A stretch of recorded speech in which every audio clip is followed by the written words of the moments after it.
Since the establishment of this program, officials claim there has been a greater appreciation of agriculture at the primary and secondary schools on the island.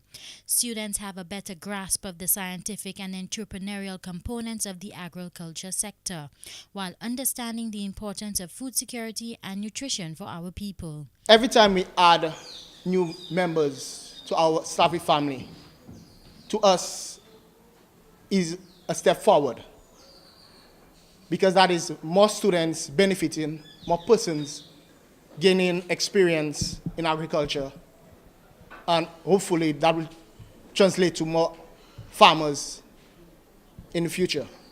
Food security refers to the availability of food and one's access to it.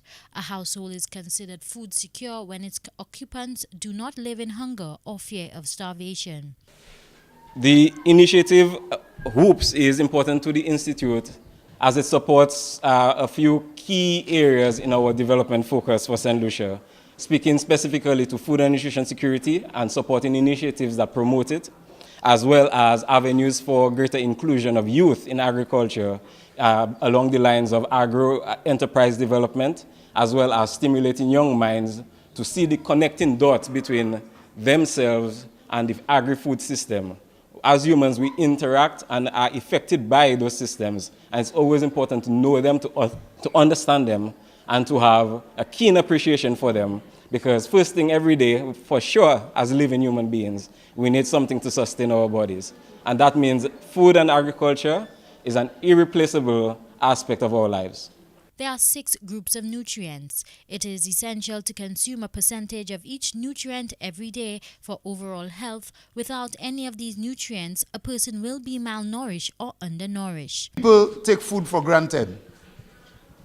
And while in St. Lucia, almost everybody in St. Lucia, almost every child gets food, but the question we ask all the time is whether the children who get food get the adequate amounts of food or the right foods.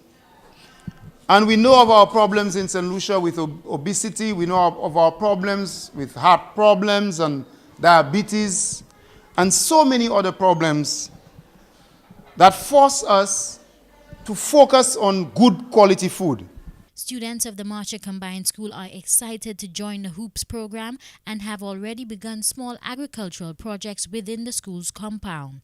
MP for Castries East, Philip J. Pierre, says that some constituencies have a higher level of poverty than others. However, he believes this can change if people change their way of thinking. In my constituency the other day, and I said to them, they said they wanted money to send their child to school. I said, why? She says, well, I said, for transport? No, she said, I just live across the road. She said, why? To buy food, to buy lunch. I said, what does she buy at lunch? She told me some fried chicken and a bake or something of that nature. Now, if the mindset would have changed and people would recognize that it's much simpler and much more economical to give your child a different menu at lunchtime. And it's a very simple and different menu at lunchtime. First of all, we would save money, and secondly, our children would have a nutritious meal, and they would be better as far as health is concerned. So it's a mind change, and that is why I'm so impressed by the involvement of the youth in agriculture. They are the ones that have to change the mindsets. The HOOPS program is now in a total of 19 schools. For the DBS News World, I am Janan Gastor.